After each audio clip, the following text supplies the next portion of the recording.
Here is an exercise that will assist you in your deliberate creating. Take 3 separate pieces of paper, and at the top of each page, write one thing that you want. Now take your first paper, and beneath the subject of what you are wanting, write, "These are the reasons that I want this."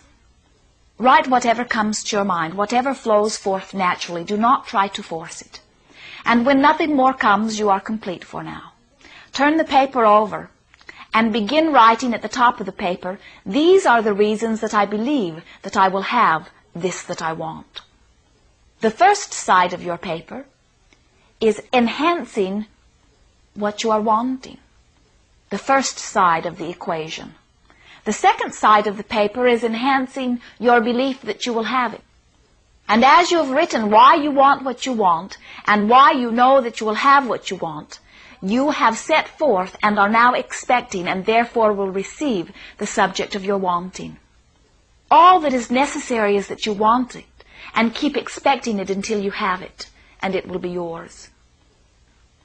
In this exercise, we are encouraging that you select only 3 things that you are wanting, for there will be more power of focus. Eventually, once you are understanding the process, you will be able to simultaneously create in many directions. Before you will experience something in your physical life experience, you must first give thought to it. Your thought is the invitation, and without it, it will not come. We are encouraging intentional deciding of what is wanted, and then intentional giving of thought to those things that are wanted, while you are intentionally not giving thought to those things that are not wanted. And in suggesting this, we encourage that you set forth some time in every day where you sit and intentionally bring together your thoughts into a sort of vision of what you are wanting in your life experience. We have been referring to this time as your workshop for deliberate creating. If we were to say, go now and begin to envision yourself in the life experience that you are wanting, many of you would have a difficult time doing it, for you have not been intentionally collecting data in which to work upon in your workshop.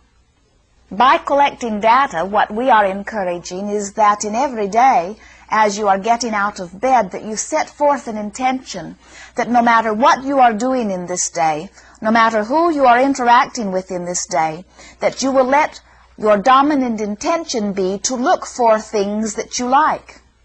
Whatever it is that you see, with whoever you are interacting with, if you are intending to look for things that you like, then you will be effectively and deliberately collecting data. Tomorrow, when you decide to take 15 or 20 minutes to go to your workshop, which is the place where all deliberate creating begins, you can bring together the combinations of that data to begin envisioning yourself in your life as you want to be.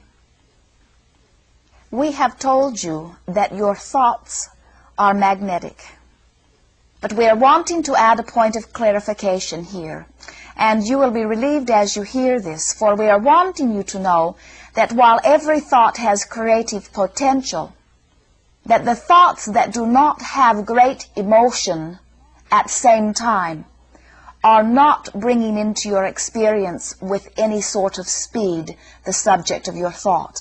In other words, that which you are emotional about, whether it is positive emotion or negative emotion, those thoughts are quickly manifesting into your physical experience. The emotion that you feel is your communication, letting you know that you have now accessed the power of the universe. That power from the universe comes forth when you are clearest in your thought. If you go to a horror movie, and as you are sitting there in the theater looking upon the screen at all of the detail that is offered with the color and the sound, you are at that time in a negative workshop. For as you are envisioning all of that you do not want to see, the emotion that you feel is your inner being saying to you, you are seeing something that is so vivid that the universe is now offering power unto it.